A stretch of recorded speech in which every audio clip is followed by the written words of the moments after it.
शोभो राजा विद्वान्यातमुच्यत पुराण पुरुषोत्तमाय नमो नमः सर्वकारार्थे गन्धार्वी संपूज्य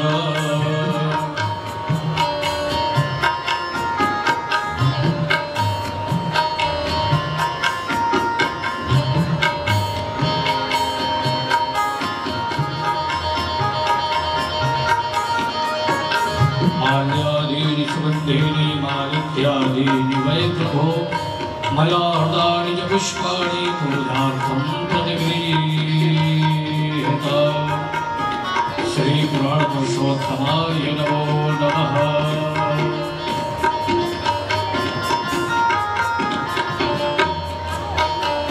ॐ नैवेद्यं निवेदयामि। ॐ नभ्यायाशीनं दर्शिकं श्रीश्रोदेवो समवर्तत अभ्यम्भो वर्जः क्रोधान् तथा लोकान् अकल्पयन्नः। नैवेद्यं नैवेदनीयम् आचमनीयं जलं समर्पयामि प्रापुष्पं जलं चाय विधेयं निवेदयामि व्यासभोजनं नमो मंडदेवाय श्रीगोविन्दाय नमो नमः। व्यासाय नमः शुकाय नमो नमः। सर्वकारार्थे गन्धार्वी संपूज्य नमस्कारः। बोलिए व्यास भगवान की।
कृष्णाय वासुदेवाय हरये परमात्मने प्रणतक्लेशनाशाय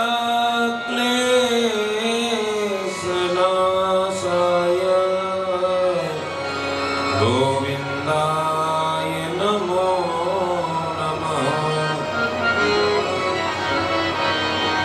नारायणं नमस्कृत्य नरं चैव नरोत्तमं देवीं सरस्वतीं व्यासं ततो जयमुदीरये।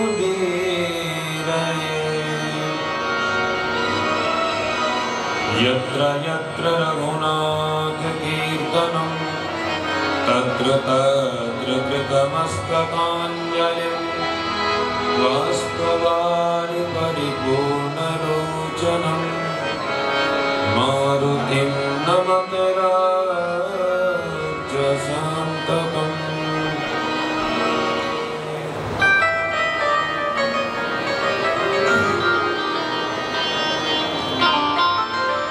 परम मंगलमय परात्पर अखिलेश्वर योगेश्वरेश्वर सर्वेश्वर परमात्मा श्री यशोदानंद नंदन ब्रज विजेंद्र नंदन भगवान श्री बांके बिहारी के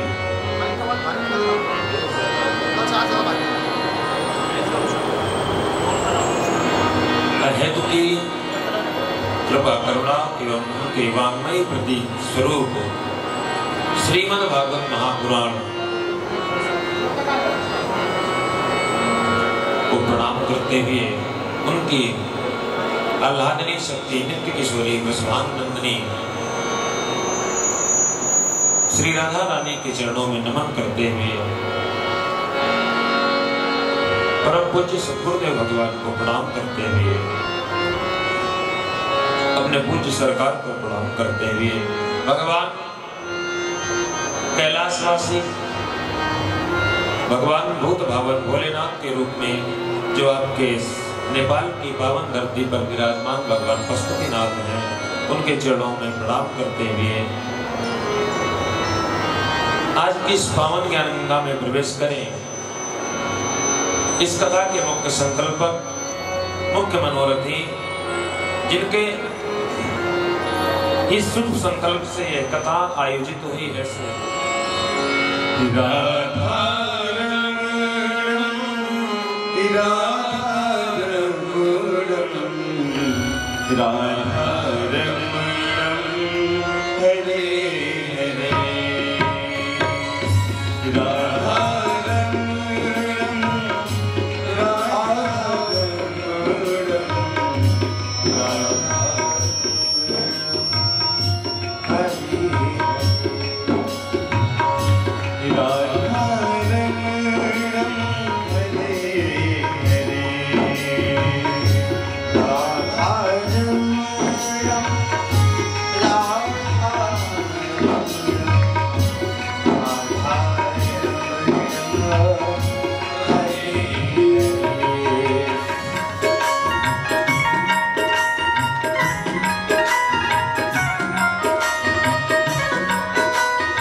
करवाएं, इसकी शरण में क्यों जाएं?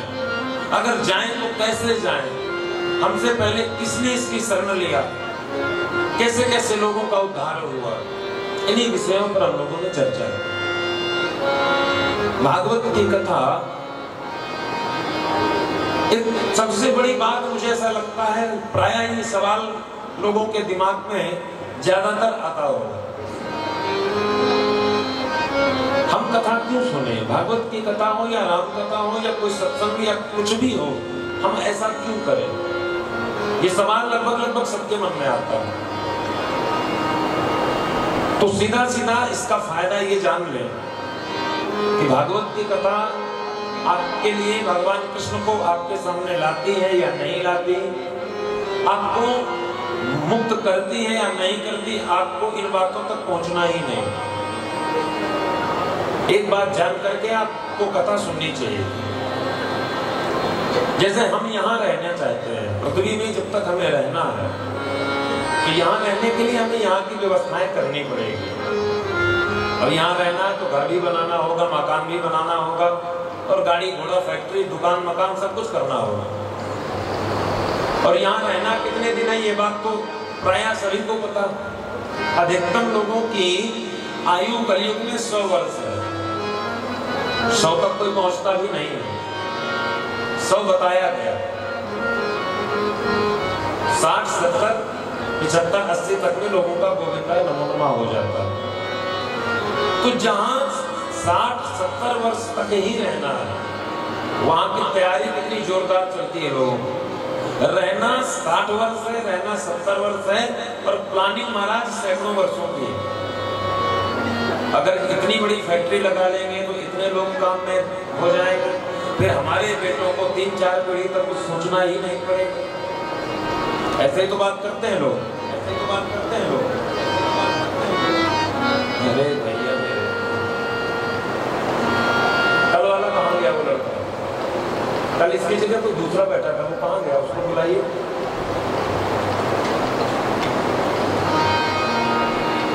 बोलो भाग्य बिहारी लाल की जय।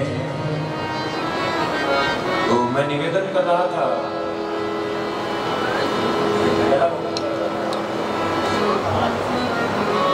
शुरू में जय जय श्री राधे।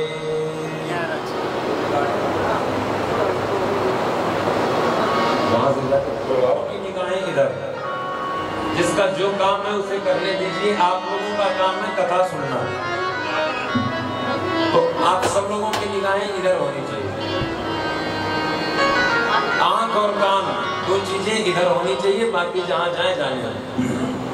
आंख कान आ जाएगी तो मन अपने आप आने लगेगा, उसकी चिंता मत करिए। बोलो राधे राधे।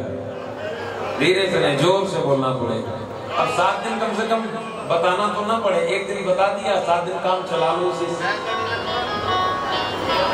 तो श्रीमद् भागवत की कथा इतनी दिव्य है जो यहाँ भी काम करेगी और वहां भी काम करेगी। लेकिन ये आज की पीढ़ी का दुर्भाग्य है कि उसे सब कुछ करना है, लेकिन श्रीमद् भागवत की कथा नहीं सुनना। सब कुछ दुनिया भर के कामों को करने के लिए समय है, लेकिन कहते हैं भाई कथा सुनो, बोले ये तो बूढ़ों का काम है। और हमने कल भी बताया था, भागवत पर्टिकुलर तरीके से किसी एक चीज के लिए नहीं, किसी एक व्यक्ति के लिए नहीं, किसी एक जगह के लिए नहीं, ये दुनिया में प्रत्येक प्राणी के लिए, प्रत्येक तरह के मनुष्य के लिए और प्रत्येक परिस्थिति पर रह रहे व्यक्ति के जीवन में काम करने वाली व्यवस्था। चाहे जो व्यक्ति जिस कामना से इसका आश्रय ले लेगा, उसका जीवन वही सफल हो जाएगा। श्रीमद् भागवत को शास्त्रों में कल्प वृक्ष कहा है। ये कल्प वृक्ष है। हमारे जीवन में जिस चीज का अभाव है, ऐसे कई घटनाएं तो मैंने अपने जीवन में देखा, कई चमत्कार मैंने ऐसे देखे। श्रीमद् भागवत के आश्रय में बैठ करके, श्रीमद् भागवत के सानिध्य में बैठ करके आपने जो कल्पना किया होगा, तत्काल उस आपके कल्पना की पूर्ति भागवत भगवान के आश्रय में आने से होती है। क्योंकि कोई भी कार्य आपके अंदर विश्वास नहीं होगा कि ये सोना है तो कितना भी शुद्ध रख दो, कोई चिल्ला चिल्ला के कितना बताए। बड़ा जो इसका मुख्य उद्देश्य ये हमारे जीवन को परमात्मा से जोड़ देती है। ये बहुत बड़ा काम है। पैसा कमाना और हम पैसा कमा रहे हैं और पूछो पैसा किस लिए कमा रहे हो, तो बता देंगे पैसा कमाने का उद्देश्य है उदर की पूर्ति करना, पेट भरना, परिवार पालना, अपनी जरूरतों को पूरा करना। अच्छा, उदर पूर्ति का उद्देश्य क्या है, बात समझिएगा। उदर पूर्ति का उद्देश्य क्या है?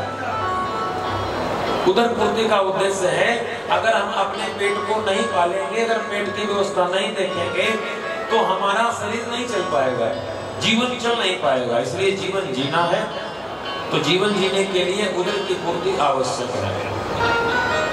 उदर पूर्ति का उद्देश्य जीना हो गया, लेकिन एक व्यक्ति कोई बता दे जीने का उद्देश्य क्या है। ये बड़ा कठिन विषय है। जीवन का उद्देश्य बहुत लोगों को नहीं पता। तो जीवन का उद्देश्य क्या है, इस बात का बोध कराने के लिए श्रीमद् भागवत की कथा। अब हम लोग इसकी शरण ले लें, बस दूरी तभी तक है। जीवन में परेशानी तब तक है जब तक हम श्रीमद् भागवत से दूर हैं, जब तक हम सत्संग से दूर हैं। भाग्योदयेन बहुजन्म समर्जितेन सत्संगमं च लभते पुरुषो यदा वै। अज्ञान हेतु कृत मोह मरांधकार नाशम विधाय तदो दैते विवेका। जैसे ही हम कथा से जुड़ते हैं, कथा से जुड़ते ही काम होता है, हमारे अंदर जो अज्ञान भरा होता है, जो अंधकार होता है, वह अंधकार समाप्त हो जाता है और ज्ञान का एक दिव्य प्रकाश हमारे हृदय में होता है। उससे हमारे विवेक का उदय होता है और हमारा जीवन पूर्णतया परमात्मा के चरणों में आश्रित हो जाता है और हमारा जीवन सुधर जाता है। यही सत्संग का प्रभाव है। जब तक सत्संग नहीं करेंगे तब तक हमें यह ज्ञात नहीं होगा कि जीवन का उद्देश्य क्या है, मानव शरीर मिल जाने का परम लक्ष्य क्या है। इस बात की जानकारी करने के लिए आपको आना पड़ेगा श्रीमद् भागवत के शिविर में। इस बात को जानने के लिए आपको आना पड़ेगा सत्संग की सरिता में।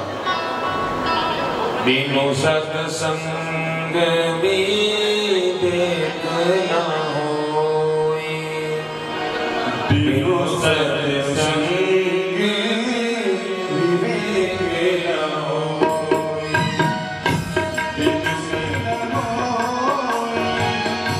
बिनु सत्संग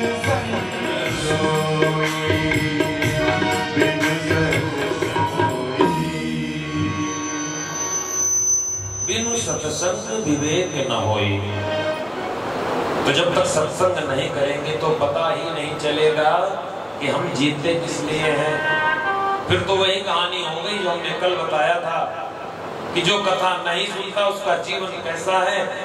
तो बोले चांडाल, वो चांडाल के समान है, और बोले घरवर, गधे के समान है। जैसे गधे का काम क्या होता है, जीवन भर केवल घर परिवार समाज की जिम्मेदारियों को ढोते रहो, भार को ढोना ही गधे का काम। और एक और सबसे बढ़िया बात, बेचारा जीवन भर भार ढोता है लेकिन मालिक जीवन में कभी भी धन्यवाद नहीं देता। चाहे जितना बढ़िया गधा हो और जितनी ईमानदारी से काम करे, पर मालिक ने कभी थैंक यू नहीं बोला। तो इसलिए भैया बनना है तो मनुष्य बनिए, और मनुष्य बनाने की फैक्ट्री तो श्रीमद् भागवत है। दुनिया में सब कुछ बनाएंगे, लेकिन सबसे कठिन विषय यही है, हम लोग सब कुछ बन जाते हैं, इंजीनियर, डॉक्टर, साइंटिस्ट, बड़े नेता, बड़े आदमी, लेकिन इंसान बनना भूल जाते हैं। इंसान ना बनने की सबसे बड़ी जो भूल है अपने संस्कार। हम लोग अपने संस्कारों से दूर हो गए, सबसे बड़ा यही दुख है। तो इनसे दूरी होना ही हमारे जीवन के लिए नुकसानदायक है। श्रीमद् भागवत इत्यादि जो भगवान की दिव्य कथाएं हैं, ये जो दिव्य पुराण हैं, ये पुराण हमें जीवन जीने के लिए एक नया मार्ग प्रशस्त करते हैं, एक नई रास्ता देते हैं। जीवन में जब आपको कहीं कोई सहारा न मिले, जब आपको कुछ समझ में ना आए कि क्या करना चाहिए, उस समय आपको शास्त्र ही मार्ग देते हैं। अर्जुन जब किन कर्तव्य विमूढ़ हो गया, कुरुक्षेत्र के मैदान में खड़े अर्जुन ने जब देखा कि कहीं चाचा, कहीं ताऊ, कहीं गुरुजी, कहीं चाचा का बेटा, कहीं ताऊ का बेटा खड़े, किसको मारूं? भगवान कन्हैया के चरणों में गिर पड़े, बोले प्रभु मुझसे नहीं हो पाएगा। भगवान ने कहा क्या हो गया? बोले चारों तरफ मेरे अपने खड़े हैं, मैं किसको मारूं? भगवान बोले अपने कर्म से पीछे भाग रहा है तो मैं क्या करूं? तब भगवान ने 18 अध्यायों में और 700 श्लोकों में अर्जुन को जो ज्ञान दिया है उसे हम लोग श्रीमद् भगवत गीता के नाम से जानते हैं। तो ऐसी बहुत सारी व्यवस्थाएं हैं जब जीवन में समझ नहीं आता कि हमें करना क्या चाहिए, उस समय आइए अपने सद्ग्रंथों के पास, आइए अपने गुरुजनों के पास, आपको पता चलेगा हमें क्या करना चाहिए। और अर्जुन की बात तो काफी पुरानी हो गई। आज अभी इसी समय वर्तमान जगत में आप देखिए, जवानी में लोगों से कहो भैया भक्ति करो, अरे बोले महाराज भक्ति करने के लिए तो पूरी जिंदगी पड़ेगी।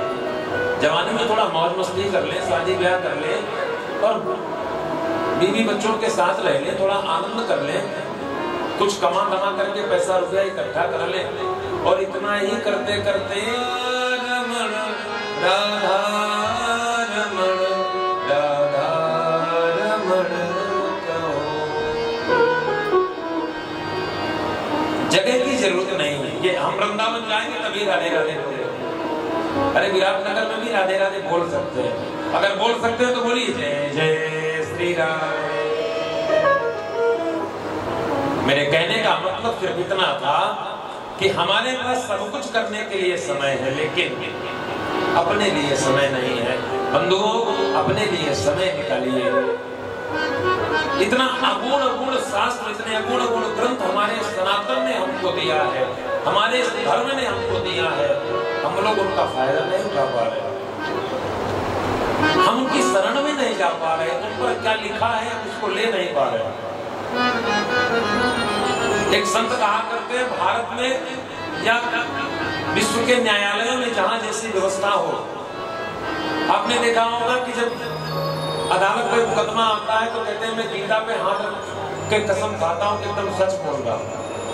ये दुर्भाग्य देखिए आज की पीढ़ी का, कि गीता जो कि जीवन को चलाने के लिए बनाई गई व्यवस्था है, जीवन को एक एक क्षण में दिशा देने का काम करने वाली है, उसको पोटली में बांध करके कसम खाने के लिए छोड़ दी।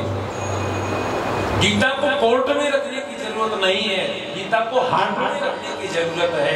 गीता कोर्ट से पहले हार्ट में होगी तो मुझे लगता है कि कोर्ट में हमें कसम खाने की जरूरत ही नहीं पड़ेगी। बोलिए राधे राधे। धीरे से नहीं, जोर से बोलना पड़ेगा। तो कम सुखी नहीं, हमारे जीवन में तो कितने दुख हैं, भगवान इस दुनिया भर के सारे दुखों को लाकर हमको ही दे दिया आपने। प्रायः बात तो ये है कि इस दुनिया में कोई सुखी नहीं है। न चेन्द्रस्य सुखम किंचिन न सुखम चक्रवर्तिनः सुखमस्ति विरक्तस्य मुनिरेकान्तजीविनः।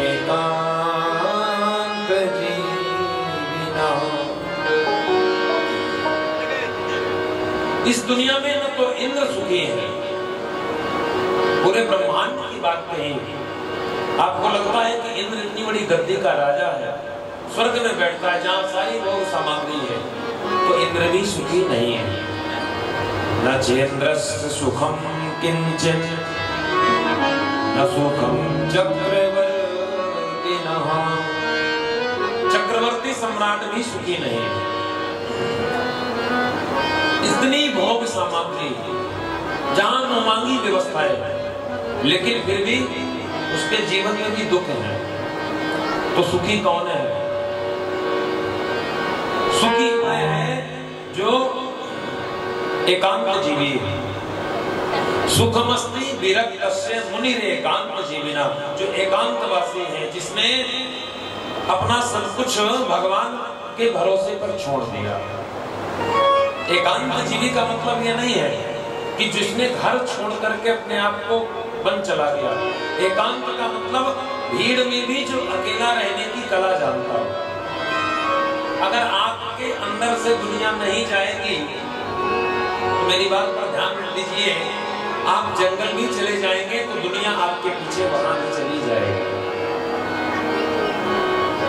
वैराग महाराज ने दिया।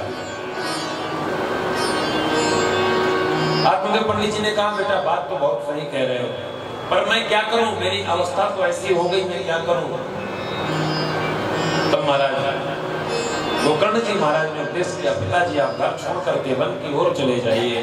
और आत्मदेव पंडित जी घर छोड़कर वन को गए, श्रीमद् भागवत की शरण लिया, इसके दसम स्कंद का पाठ किया और भगवान के धाम को चले गए। बोलिए भागवत भगवान की जय। जय जय श्री राधे। उसके बाद जब पिताजी चले गए तो गोकर्ण जी जो थे, जो गाय के बेटा थे, उन्होंने सोचा अब तो घर में कोई व्यवस्था बची नहीं, पिताजी चले गए और भाई दुष्ट है। उन्होंने सोचा मैं क्या करूं, तो तीर्थ यात्रा में निकल गए। तीर्थ यात्रा करते करते बहुत दिनों तक घूमते रहे। अब घर में बचे अकेले दो लोग, दुंदुकारी और उसकी माँ दुंदुली। अब जब पिताजी चले गए तो सारी बात तो मैया के हाथ में आ गई। दुंदुकारी ने कहा कि मैया जो भी सामान है, जो पिताजी ने जितना माल इकट्ठा करके रखा है, कहाँ रखा है बताओ मुझे। मैया ने चाबी देने से मना कर दिया, बोले नहीं, तूने सब कुछ पहले ही बेच दिया, कुछ तो बचा नहीं, अब क्या ले जाना चाहता। अब जब चाबी नहीं दिया तो दुकानी ने मैया की पिटाई किया। और सही बात तो यही है कि जितनी मैया है चाबी से छूटती ही नहीं, चाबी के पीछे कितना भी कष्ट सहना पड़े, चाबी नहीं छूटती जल्दी से।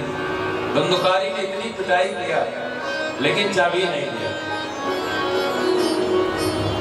कूपे पातः कृतो रात्रौ तेन सानिधनं गता। इतना मारा कि लाख घूसों से पिटाई किया पर चाबी नहीं छोड़ा। और जाकर के रात में एक कुएं में गिर करके आत्महत्या कर लिया।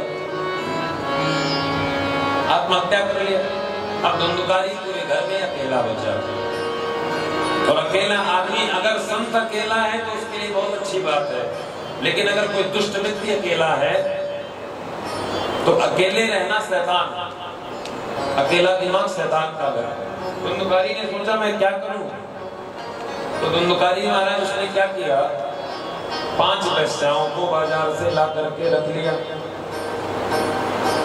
पांचों तब तक रही जब तक धंधुकारी के पास पैसा था, और जैसे ही पैसा खत्म हुआ तो 5 वेश्याएं जो भी उसके पास था ले लिया। उसने कहा हम जा रहे हैं। धंधुकारी बोला अब कहाँ जा रही हो, जब तक पैसा था तब तक तो बहुत आसानी से रही। बोले अगर हमको रखना है तो पैसा था। बोले रुको मैं पैसे की व्यवस्था करता हूँ। एक दिन धंधुकारी गया और जा करके राजा के यहाँ चोरी किया। अब राजा के यहाँ चोरी करके आया तो बड़ा पूरा पोटला लेकर के धन का, जो भी सोना चांदी जो भी मिला सब लेकर आया। उन 5 ने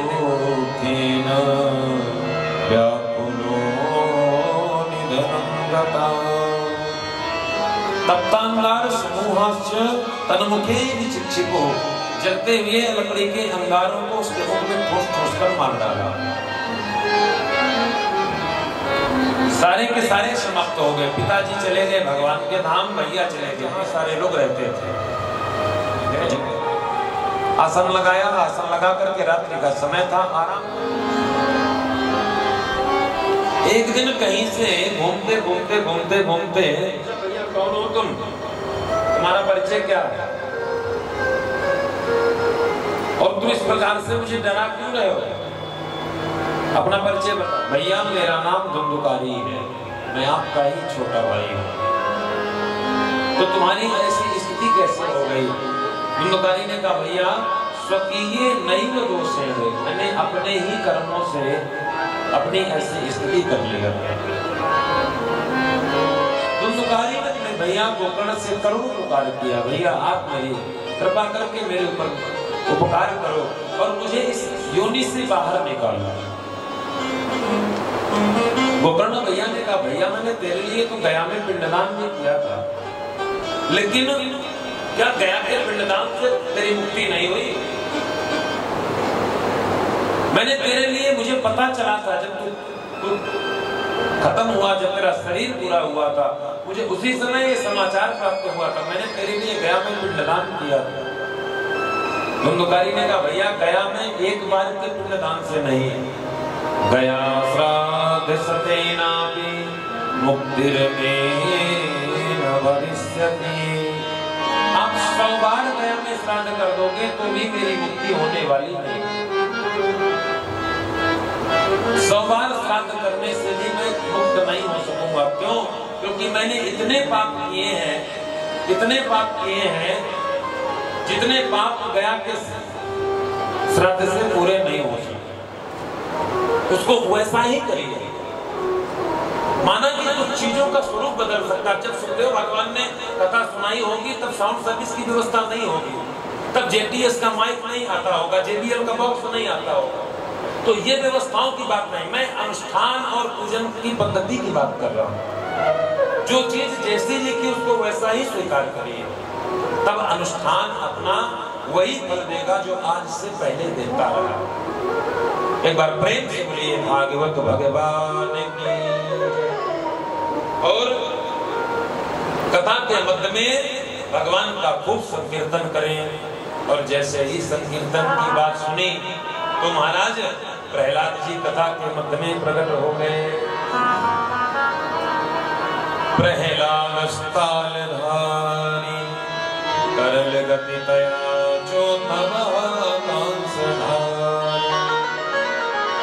बीड़ाधारी सुरर सिंह स्वर कुशल तया राग कर कार्जुनो इंद्रोवादी मृदंगम जय जय शुकरा कीर्तने ते यत्राग्रे भाववक्ता सरसरचनया व्यासपुत्रो बभूव। प्रहलाद जी प्रकट होकर के ताली बजाने लगे और उद्धव जी को पता चला तो उद्धव भी आए। उद्धव जी मंजीरा बजाने लगे। उद्धव कांसधारी और महाराज नारद जी भी आ गए। नारद जी ने उसी भगवान के संकीर्तन के मध्य में वीणा को तान छेड़ दिया और बढ़िया वीणा का वादन करने लगे। और राग करता अर्जुनो भूत इंद्र प्रकट होकर के मधुर मधुर रागों से भगवान के संकीर्तन को गाने लगे। इंद्र ने सोचा कि भैया गाने वाला भी पहुंच गया और वीणा भी बज रहा है, मंजीरा भी बज रहा है, ताली भी बज रही है। कमी किस बात की? तबला नहीं, रिदम की कमी है। तो इंद्र प्रकट होकर के इंद्रो वादी मृदंगम जय जय शुकरः कीर्तने ते कुमारा। इंद्र प्रकट होकर के ढोलक मृदंग पर थाप छेड़ दिए और सनकादिक प्रकट हो खड़े होकर के जय हो कह करके भगवान का नाम संकीर्तन करने लगे। महाराज इतना दिव्य नाम संकीर्तन हुआ कि भगवान भोलेनाथ भवानी के साथ, भगवान नारायण मां रमा के साथ दौड़े दौड़े और विधाता ब्रह्मा ब्रह्माणी के साथ दौड़े दौड़े चले आए। जब उस नाम संकीर्तन के बीच में भगवान भी प्रकट हो गए, इतना दिव्य संकीर्तन हुआ कि भगवान भोलेनाथ, भगवान विष्णु, भगवान ब्रह्मा तीनों देव प्रकट हो गए। नारद जी ने भगवान के चरणों में निवेदन किया, प्रभु आज आपको इस नाम संकीर्तन में देख करके अद्भुत आनंद हो रहा है, अद्भुत हर्ष हो रहा है। भगवान बोले अगर इतने प्रसन्न हो तो वरदान मांगो, क्या चाहिए? नारद जी ने कहा प्रभु आप हमसे एक वादा करिए आज जिस तरह से आप इस कथा के मध्य में, इस संकीर्तन के मध्य में प्रकट हुए हैं, हमसे आप वादा करिए, आप जब जब भक्त लोग आपका संकीर्तन गाएंगे, जब जब भक्त लोग आपकी कथा गाएंगे, भविष्य में जब भी गाएंगे, तो आप कथा के मध्य में प्रकट होकर के उनको अपनी कृपा और अपनी करुणा से सिंचित करेंगे।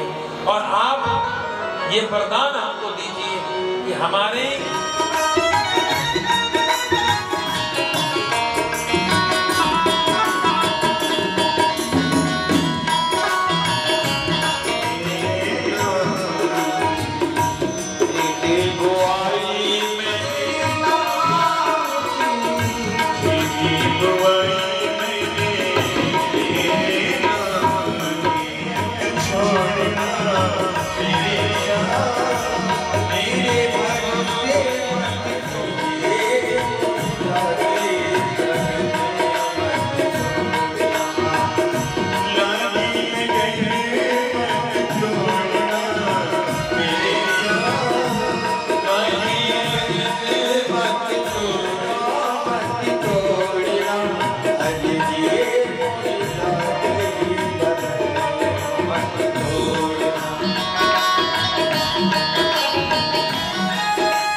जीवन की दरिद्रता, आपके जीवन की कितनी भी विकराल कोई पीड़ा क्यों ना हो, दारिद्र दुख ज्वरदायितानां, कोई कैसा भी आपके जीवन में दुख हो, हमेशा हमेशा के लिए खत्म हो जाता है।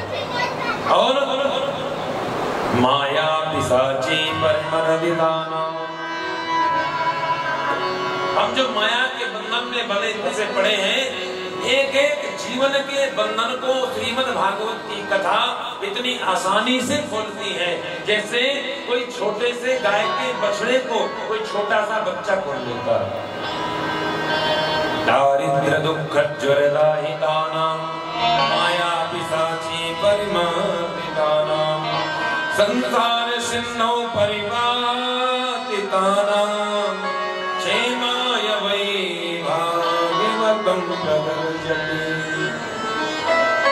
संसार सिन्धौ, ये जो संसार सागर है, इसको पार करने के लिए श्रीमद् भागवत भी नौका का काम करती है। इसलिए ये भागवत का सिकनान है। भागवत कहती है इतने काम तो मैं गारंटी से कर ही दूं। बोलिए भागवत भगवान की जय। जय जय श्री राधे। एक बार प्रेम से बोलना पड़ेगा, राधे राधे। प्रेम से नहीं, जोर से बोलना पड़ेगा। बढ़िया खाना पीना खा के आए हो तो और जोर से बोलना पड़ेगा। अभी हमारे कान में आवाज नहीं आई, अब बिहारी जी के कान में आवाज पहुंचाना, सोच लो कितने से पहुंचेगी। राधे राधे कह देने से तो नहीं पहुंचेगी। जय जय श्री राधे। तो ये तो हुआ भागवत का महात्मा। भागवत से क्या होगा? चाय दो प्रकार की है, एक अंदर की चाय, एक बाहर की चाय। जो हम सुबह शाम चाय पीते हैं, ये भी खतरनाक होती है। और हम चाय पर तो एक हमारा बड़ा अच्छा कई पंक्तियां हम बोलते हैं, संजय भैया हमारे इसको बहुत पसंद करते हैं। जब भी कहते हैं महाराज को चाय वाली बात बताइए जरा। चाय व्यक्ति को जीने नहीं देती, पूरा जीवन दौड़ाती है, पूरा जीवन दौड़ाती है। चाय पैसों से आनों में आती रही। स्टार्टिंग कहां से हुई? पैसों से। कहीं 50,000 की नौकरी मिल जाए बस जीवन कट जाएगा। पहली स्टार्टिंग यही से होती है बाबूजी। 50,000 की नौकरी मिल जाए जीवन आराम से कट जाएगा। अब 50,000 की नौकरी भी मिल गई, अच्छी पोस्ट भी मिल गई, लेकिन फिर भी काम, अरे सर 50,000 में क्या होता है? अपनी फैमिली पल जाए तो बड़ी बात है। क्यों नहीं हो पा रहा? क्योंकि इच्छाएं बढ़ती है, निरंतर बलवती है। चाहे पैसों से आनों में आती रही, चाहे आनों से रुपया बुनाती रही, चाहे रुपयों से नोट बुझाती रही, चाहे नोटों से कोठी बनाती रही, चाहे कोठी में मोटर मंगाती रही, चाहे मोटर से होटल में जाती रही, चाहे होटल में बोतल बुलाती रही, चाहे होटल में बोतल बुलाती रही, चाहे क्या क्या न करती कराती रही, चाहे पाली जिन्होंने वो पीले हुए, चाहे छोड़ी जिन्होंने रसीले हुए, चाहे जी से लगी जी जरा हो गया, चाहे हरि से लगी मन हरा हो गया, चाहे उनकी हमको हरदम चाहिए। और अगर हमारे बिहारी जी चाहे तो फिर जीवन में क्या चाहिए? इसलिए अगर चाहत हो तो केवल बिहारी को पाने की, अगर चाहत हो तो केवल गोविंद को पाने की हो। अगर कभी मांगना है तो परमात्मा से परमात्मा को मांगिए, लौकिक वस्तुओं को छोड़ दीजिए। जिसने आपको जन्म दिया, जिसने आपको भेजा है, आपका लेखा जोखा, आपकी सारी डायरी, आपकी सारी व्यवस्था उसके हाथ में है। आप सब कुछ छोड़ करके आगे बढ़िए। राम को मांग ले मेरे प्यारे, उम्र भर का सहारा मिलेगा।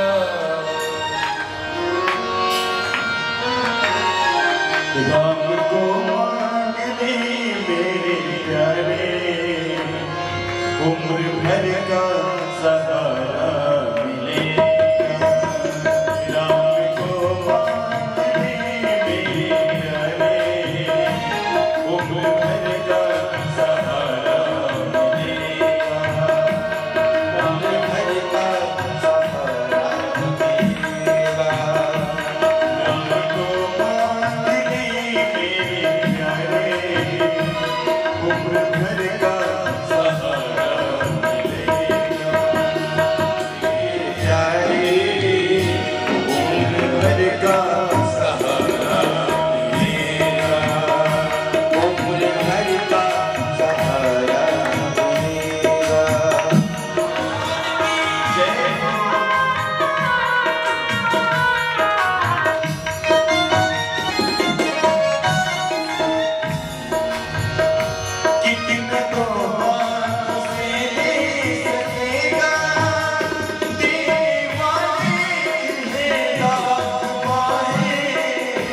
लगे, जलन उठने लगे तो समझ जाइए आपके अंदर भी मच्छर काट रहा है।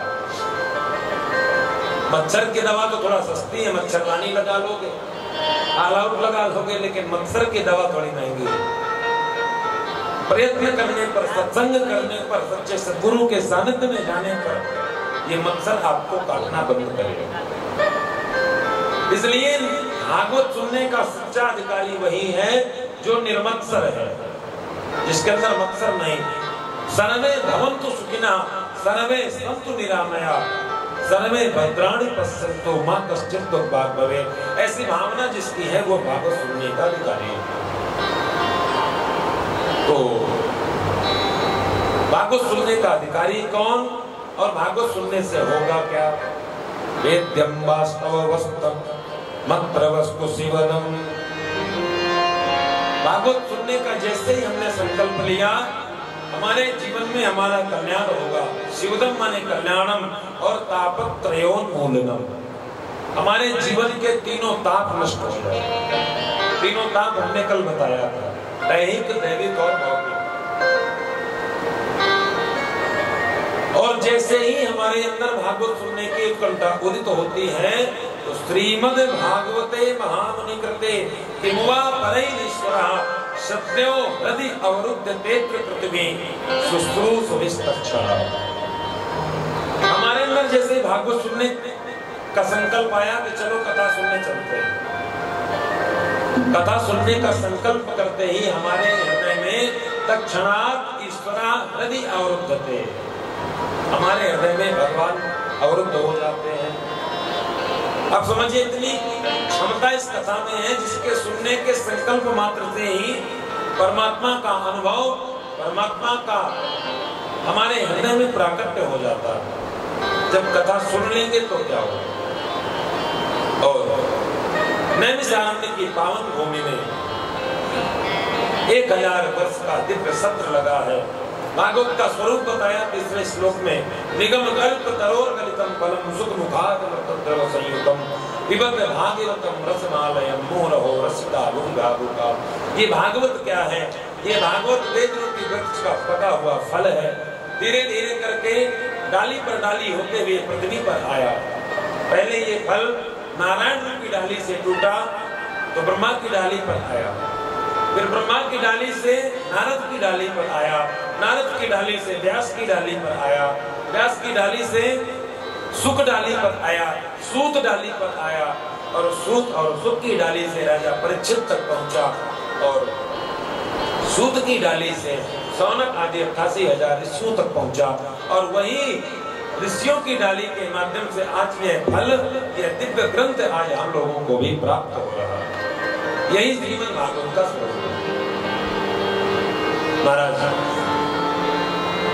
1000 वर्षों का सत्संग नैमिषारण्य में शुरू है, और वहीं पर सौनक ऋषि महाराज जी से, सूत जी से पूछते हैं, महाराज ये बताइए क्या करना चाहिए, मानव जीवन का परम कर्तव्य क्या है? ऐसे ऐसे करके ऋषियों ने 6 प्रश्न किए, और 6 प्रश्नों में ही पूरी भागवत की कथा समाई। इन्हीं 6 प्रश्नों में एक प्रश्न का उत्तर भागवत के 2 स्कंदों में दिया गया, इसलिए 6 प्रश्नों के उत्तर के लिए 12 स्कंद की भागवत बनाई गई। पहला प्रश्न किया, प्राणी मात्र का कल्याण कैसे हो? तत्र तत्रान्यसायुष्मन् भवता यदविनिश्चितम् पुंसामेकान्तता श्रेय तन्नः संसितुमर्हसि। मानव मात्र के कल्याण का साधन क्या है? दूसरा प्रश्न किया, 18 पुराण, 4 वेद, उपपुराण, उपवेद, इनको पढ़ने का किसी के पास समय नहीं है, कृपा करके बताइए शास्त्रों का सार क्या है? और भगवान कहते हैं, भगवान बहुत शक्तिमान है, भगवान के संकल्प से दुनिया बनती और बिगड़ती है। तो इतने शक्तिमान भगवान को अवतार क्यों लेना पड़ता है? और अगर भगवान ने अवतार लिया है तो चौथा प्रश्न किया, भगवान के अवतार कितने हैं? और मानव जीवन का परम लक्ष्य और परम कर्तव्य क्या है? ये पांचवा प्रश्न ऋषियों ने पूछा। और छठवां प्रश्न पूछा कि भगवान जब इस दुनिया से चले जाते हैं तो जो धर्म होता है, धर्म किसके आश्रय में रहता है? तब सूत जी महाराज ने मंगलाचरण किया। सूत जी जो कि नैमिषारण्य में भगवान की कथा का गान सौनक ऋषियों के बीच में कर रहे हैं। सूत जी के गुरु हैं सुखदेव भगवान, और उन्होंने सुखदेव भगवान का ध्यान किया। यं प्रव्रजन्तमनुपेतमपेतकृत्यं द्वैपायनो विरहका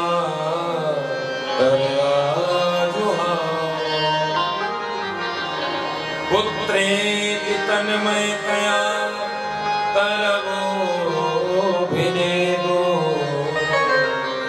तं सर्वभूतहृदयं मुनिमानतोऽस्मि।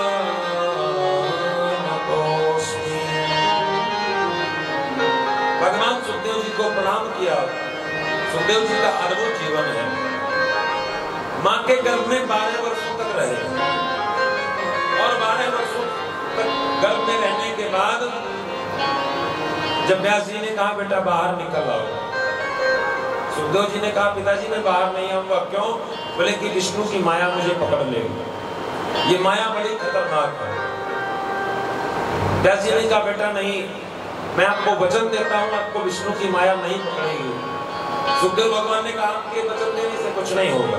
अगर भगवान मायापति भगवान विष्णु आकर के मुझे वचन देंगे कि मुझे तेरी माया, मेरी माया का असर तेरे ऊपर नहीं होगा, तभी मैं मां के गर्भ से बाहर आऊंगा।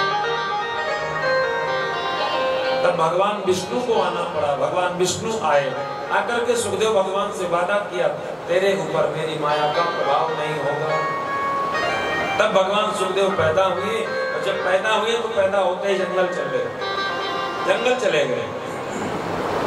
व्यास जी ने रोकना चाहा, बेटा बेटा चिल्लाते जा रहे हैं, और व्यास जी पुत्र मोह में इतने व्याकुल हो गए, जोर जोर से रोकते हैं, चिल्लाते हैं, बेटा मेरी बात सुन, बेटा लौट कर आ जा।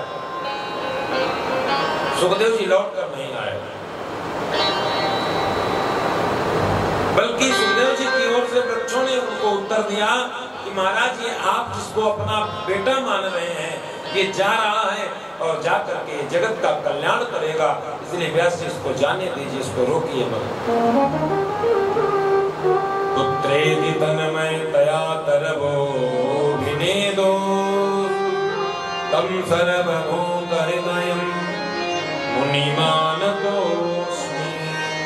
ऐसे सर्वभूत हृदय भगवान सुखदेव जी के चरणों में प्रणाम करके सूत जी महाराज ने ऋषियों का उत्तर दिया। ऋषियों, आपने कहा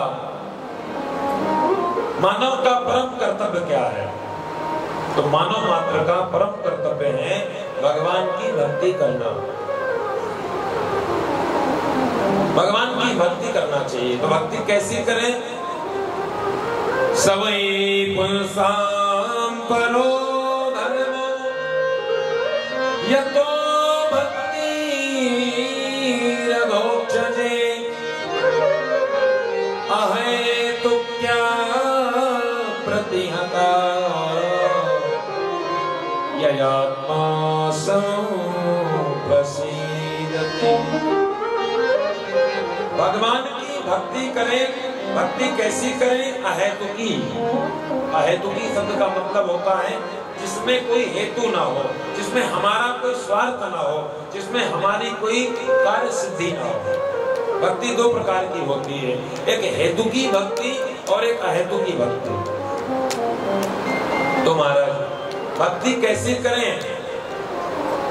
जिसमें कभी मांगने की इच्छा ना हो। भक्ति हमारी भगवान के चरणों में निष्कपट हो और निस्वार्थ हो और निष्काम हो। हम लोग क्या करते हैं?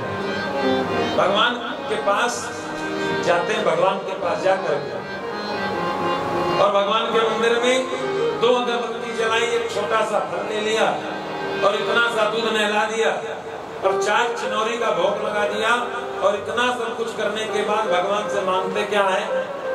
खर्च किया 5 रुपया 10 रुपया और लिस्ट भैया इतनी लंबी बनाते हैं। सुख संपत्ति घर आवे, कष्ट मिटे तन का, स्वामी कष्ट मिटे तन का। कितने रुपया खर्च किए?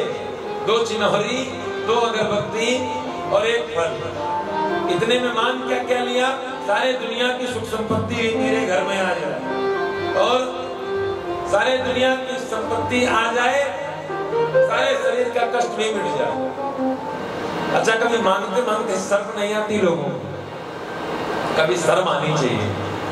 अरे भाई, प्राय आप डॉक्टर के पास जाते हैं तो डॉक्टर अपने लेवल के हिसाब से फीस रखता है। किसी की 500 रुपया होगी, किसी की 700 होगी, लेकिन हमने तो भगवान को डॉक्टर से भी छोटा बना दिया। अच्छा, लोग और क्या करते हैं? आपने कई बार सुना होगा कि मन की मुरादें पूरी करमा तो हलवा पूरी में चढ़ाऊंगी। ऐसे भजन, ऐसे कीर्तन आप लोगों ने सुना होगा। भाव जिसका भी वो अच्छा है, लेकिन माँ को क्या गरज पड़ी है कि पहले हमारे मन की मुरादों को पूरा करे और बाद में हम उसको हलवा पूरी खिलाएं। हलवा पूरी के लिए इतना भूखी है वो है? भक्ति निष्काम हो, भक्ति निष्कपट हो। डॉक्टर के पास जाते हो तो कम से कम डॉक्टर के मिलने से पहले 500 का नोट देकर पर्चा कटाते हो, अपॉइंटमेंट लेते हो। और भगवान के पास क्या व्यवस्था है? मन की मुरादें पूरी कर, तू हलवा पूरी में खिलाओ। पहले तू मेरा काम कर, बाद में हलवा पूरी में खिलाऊं कि नहीं पता नहीं। तो इसलिए भक्ति ऐसी नहीं होनी चाहिए। भक्ति निष्कपट हो, निष्काम हो, निस्वार्थ हो और जीवन भर मांगिए मत, जीवन भर मांगिए नहीं। मांगने के अतिरिक्त कभी कभी भगवान के मंदिर जाकर कहिए, हे प्रभु, आपने जो दिया है बहुत कुछ दिया है, अब और मत दीजिए, क्योंकि अधिक संपत्ति भी विपत्ति का कारण बन जाती है। हे प्रभु, आपका बहुत बहुत धन्यवाद। कभी कभी परमात्मा को धन्यवाद भी देना सीखिए। मुझे तुमने दाता बहुत कुछ दिया है, मुझे तुमने दाता बहुत कुछ दिया है, तेरा शुक्रिया है, तेरा शुक्रिया, तेरा शुक्रिया है, तेरा शुक्रिया। मुझे तुमने दाता बहुत कुछ दिया है, मुझे तुमने दाता बहुत कुछ दिया है, तेरा शुक्रिया है, तेरा शुक्रिया, तेरा शुक्रिया है, तेरा शुक्रिया।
अज्ञान मिटेगा, और जब अज्ञान मिटेगा तो भगवान का प्रादुर्भाव हमारे हृदय के अंदर होगा।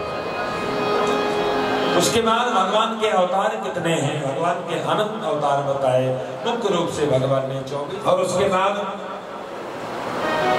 सोनक जी ने पूछा, महाराज भागवत की रचना किसने किया?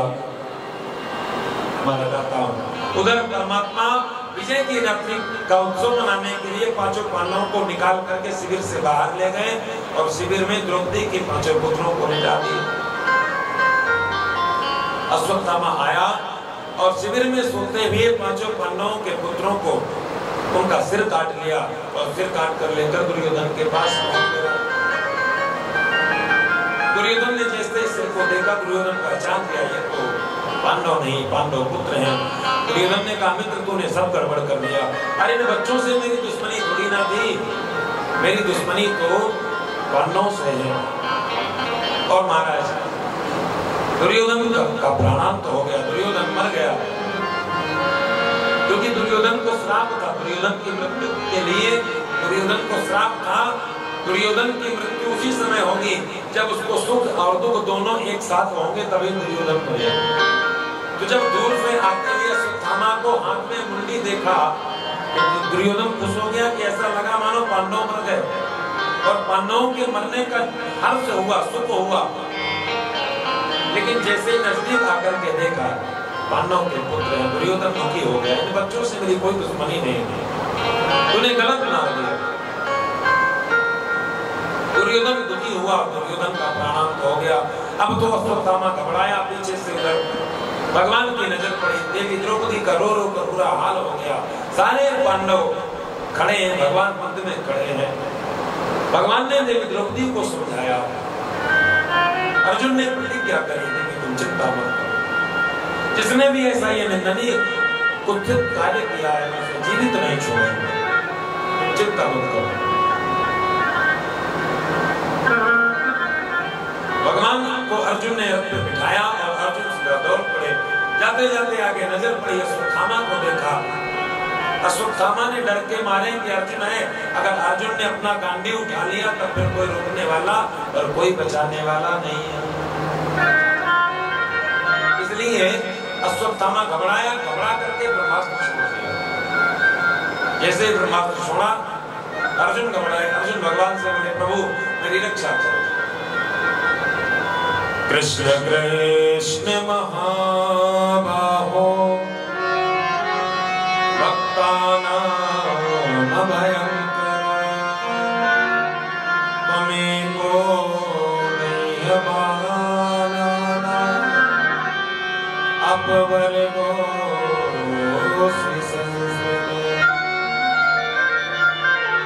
हे कृष्ण कन्हैया, हे गोपाल, हे मेरे नाथ, मेरी रक्षा करो। ये ब्रह्मास्त्र मुझे जलाकर भस्म कर देगा। भगवान ने कहा तो तुम भी ब्रह्मास्त्र छोड़ दो। अर्जुन ने ब्रह्मास्त्र छोड़ा, दोनों टकराए। टकरा करके वापस करने के लिए भगवान ने आदेश दिया, अर्जुन अपना ब्रह्मास्त्र तुम वापस खींच लो। और पकड़ करके अश्वत्थामा को बंदी बना लिया, शिविर में ले गए। अब इतना निंदनीय काम किया है कि गर्दन नीचे झुकाए खड़ा है। सबने कहा इसको जल्दी मारो। भैया भीम ने कहा, भैया आप मार रहे हो तो मारो। नहीं, मैंने कहा पूछा मैं क्या करूं। भैया युधिष्ठिर तो धर्मराज, उन्होंने कहा जैसे देवी द्रौपदी कहती है वैसा ठीक है, वही करो। अर्जुन ने भगवान से पूछा, प्रभु मैं क्या करूं। भगवान बोले, अर्जुन भैया आप वही करो। ये ब्राह्मण है इसलिए इसको मारो नहीं, ब्राह्मण पद के योग्य नहीं होता, और आतताई है इसलिए छोड़ो नहीं। ब्रह्मबन्धुर्नहन्तव्यम् आततायी वधारणाय मयैवो भयमाना परबाह्यनुशासन।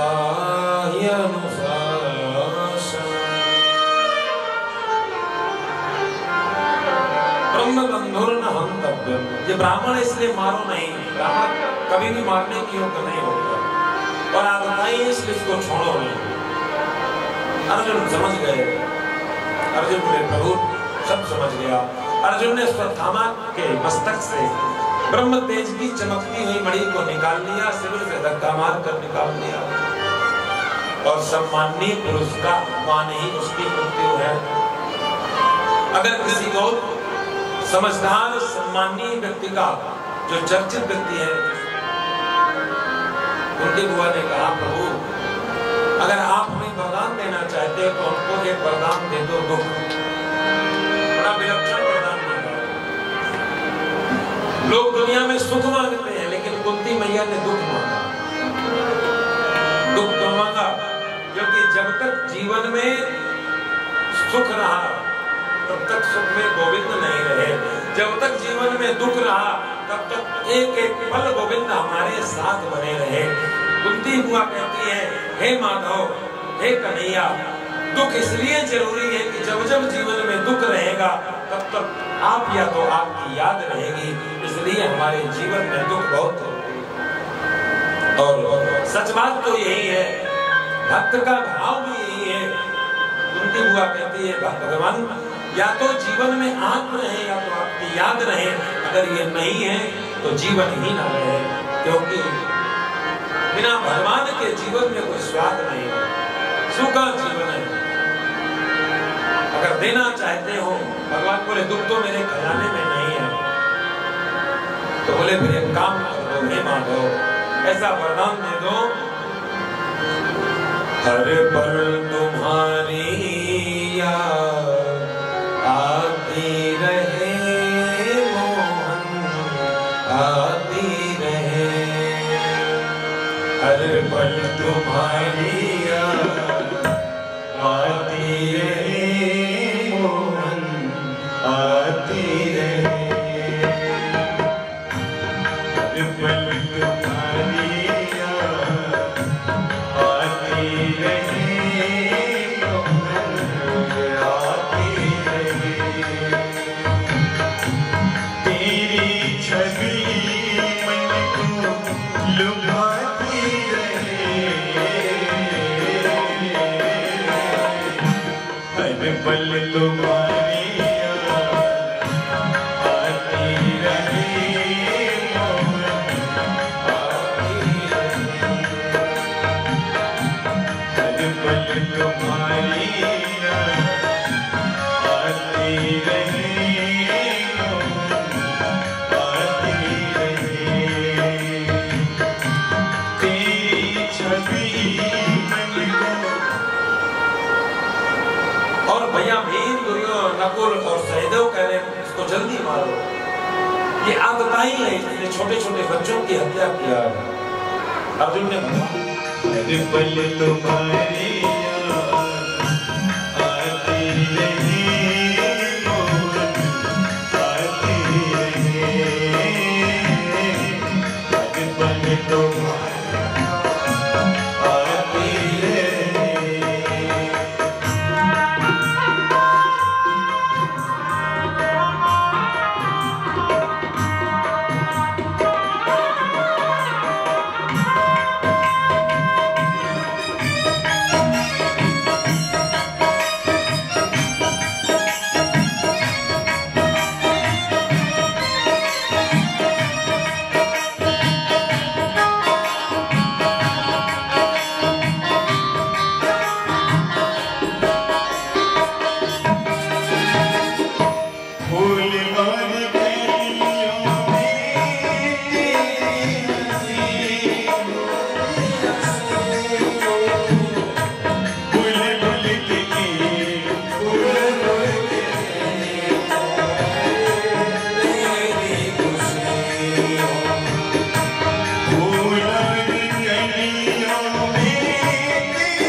भैया युधिष्ठिर सब कुछ करता धरता अपने आप को समझ रहे स्थिति किया।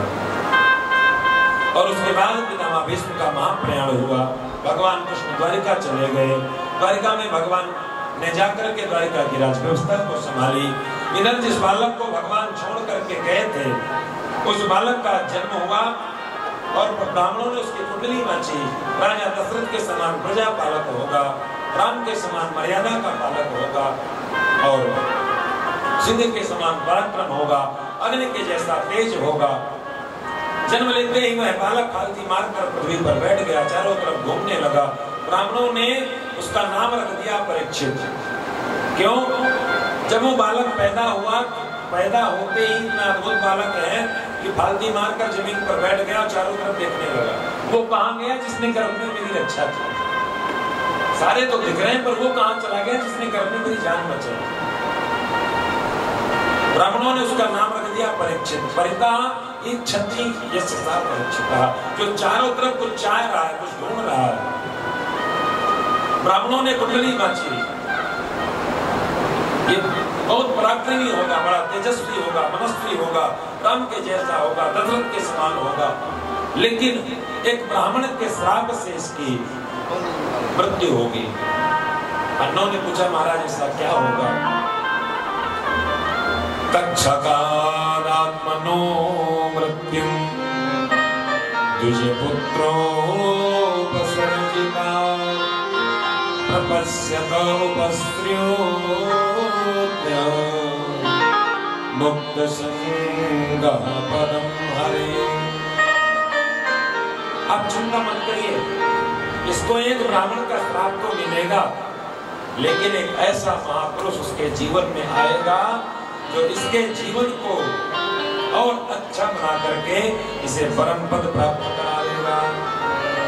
महाराज एक दिन पांडवों के यहाँ ही विदुर और धृतराष्ट्र और गांधारी रहते थे। एक दिन विदुर जी का आगमन हुआ।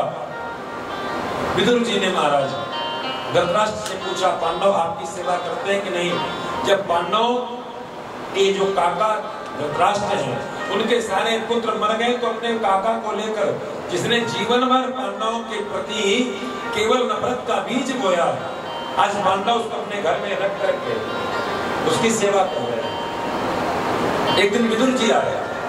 विदुर जी ने पूछा, भैया भोजन पानी मिल जाता है टाइम से? धृतराष्ट्र ने कहा, क्या बताएं महाराज, इतनी सेवा तो कभी मेरे अपने खुद के बेटों ने नहीं किया। इतनी प्रशंसा किया। विदुर जी ने कहा, शर्म नहीं आती महाराज?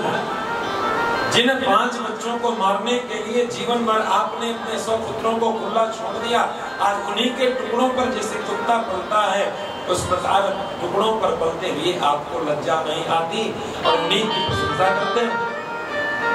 अहो महीयसी जंतो जीविता सायता भवा भीमा पवर्जितं पिंडं मादन्ते गृहपालः। जैसे घर में पालतू कुत्ते को सुबह शाम रोटी देते हैं, इस प्रकार बड़े बड़े कुत्ते टुकड़ों पर पल रहे हो और उन्हीं की प्रशंसा करते हो जिनको जीवन भर मारने का प्लान बनाया। क्या करें? ऐसा उपदेश दिया। रात में ही घर छोड़ करके धृतराष्ट्र और गांधारी विदुर जी के साथ चले गए। बहुत ढूंढा भीमसेन और 5 पांडवों ने कहीं नहीं मिले। बाद में नारद जी के द्वारा उनको पता चला कि एक विदुर नाम के महात्मा, जिसका नाम ही विदुर है, अब आप समझ लीजिए वो विदुर जी के साथ चले गए, उनका कल्याण हो जाएगा। और विदुर जी ने ले जाकर के हरिद्वार में ऐसे साधना का ऐसा ध्यान साधना समाधि ऐसी प्रक्रिया बताई कि महाराज धृतराष्ट्र भी ध्यान साधना के माध्यम से मुक्त हो गए। उसके बाद भगवान जब द्वारिका गए थे तो द्वारिका भगवान के साथ अर्जुन भी गए थे। 7 महीने हो गए, वापस नहीं आए। भैया को चिंता होने लगी और जब चिंता होने लगी तो भैया ने युधिष्ठिर ने कहा भीमसेन से, आज 7 महीने हो गए, अभी तक अर्जुन वापस क्यों नहीं आए? और तरह तरह के अपशगुन होते हैं, मैं क्या बताऊं। मंदिर की मूर्तियों में असुर प्रवाहित होते देखता हूँ। बछड़े को गाय का दूध पीते नहीं, बल्कि गाय को बछड़े का दूध पीते देखता हूँ। भैया युधिष्ठिर ने कहा मुझे तरह तरह के अपशगुन होते हैं, क्या करें। इतने में सामने से अर्जुन आए। अर्जुन ने महाराज अर्जुन का मलिन मुख देखा। युधिष्ठिर ने पूछा क्या बात है, ये चेहरा मलिन क्यों है। तब सारी बात बताई। हमारे भगवान हमारे कृष्ण कन्हैया हमको छोड़ करके चले गए। और इतनी सी बात सुनी तो सारे पांडव भी भगवान के वियोग में बहुत छोटी सी उम्र में राजा परीक्षित को राज्य सिंहासन पर उठा करके स्वर्गारोहण के लिए चले गए। और छोटी सी अवस्था में राजा परीक्षित राजा बने। एक दिन अपनी सीमा का अवलोकन करने पहुंचे। सीमाओं का अवलोकन करने पहुंचे। उन्होंने देखा कि गाय एक बैल आपस में वार्ता कर रहे हैं। बैल के 3 पग कट चुके हैं, केवल एक पैर है और गाय को एक काला काला पुरुष मार रहा है। भगवान ने राजा परीक्षित ने पूछा कौन हो तुम और मेरे राज्य में गाय के ऊपर ऐसे अत्याचार क्यों करते हो। निकाल कर बाण धनुष में चढ़ा दिया। मारने के लिए उद्यत भी हुए। पुरुष आकर के चरणों में गिर पड़ा। बोले महाराज मुझे कलयुग कहते हैं। भगवान बोले राजा परीक्षित बोले मेरे यहाँ क्या कर रहे हो, मेरे राज्य से निकल जाओ। बोले सारी पृथ्वी पर आपका ही राज्य है, कहाँ जाओ। तो बोले काम करो महाराज मुझे आप कुछ स्थान दे दो, तो जो स्थान आप मुझे दे देंगे मैं वही रहूंगा, हर जगह नहीं रहूंगा। राजा परीक्षित ने कलयुग को 4 स्थान दे दिए। द्यूतम पानम स्त्रियः शूनाम यत्रा धर्मश्च पुरोविधा। अब इन 4 स्थानों में कलयुग का निवास होता है। बड़े ध्यान से सुनिएगा। जुआ खेलने पर कलयुग का निवास होता है। और पानम मदिरा पान करने वालों के यहाँ भी कलयुग का निवास होता है। स्त्रियां चरित्रहीन लोगों के यहाँ भी कलयुग का निवास होता है। और सोना माने हिंसा।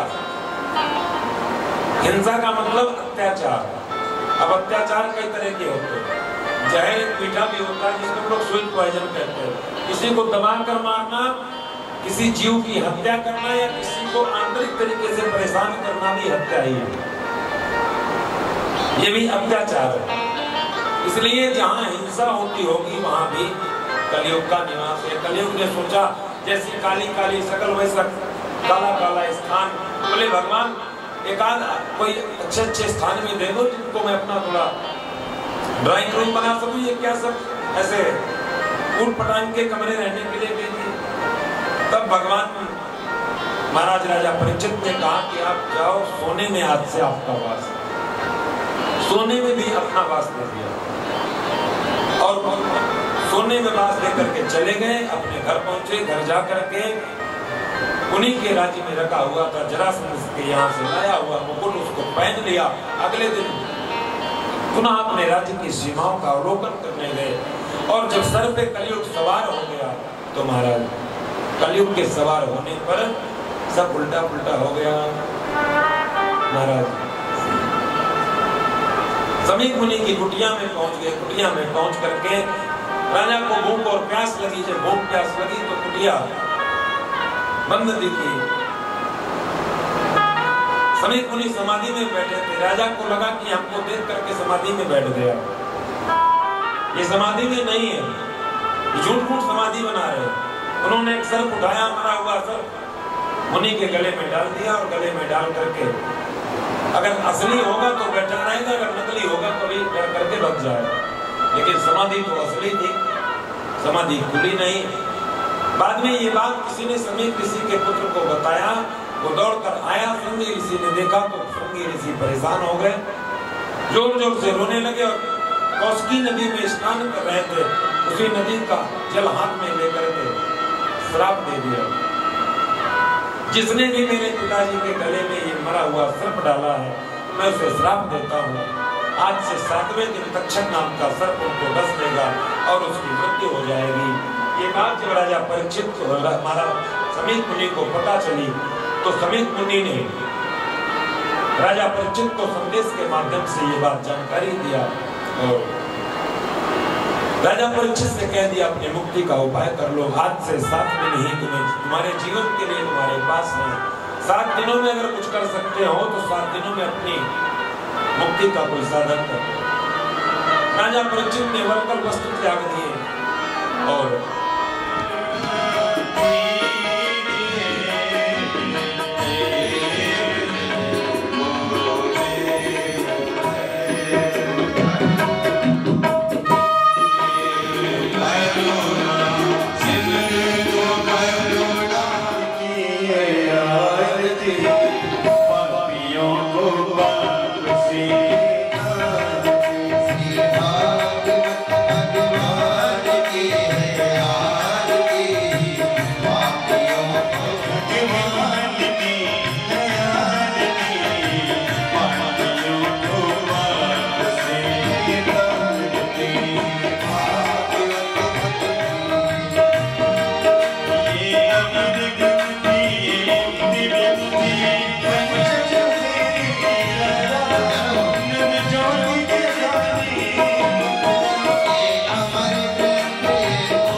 किसी भी प्रकार के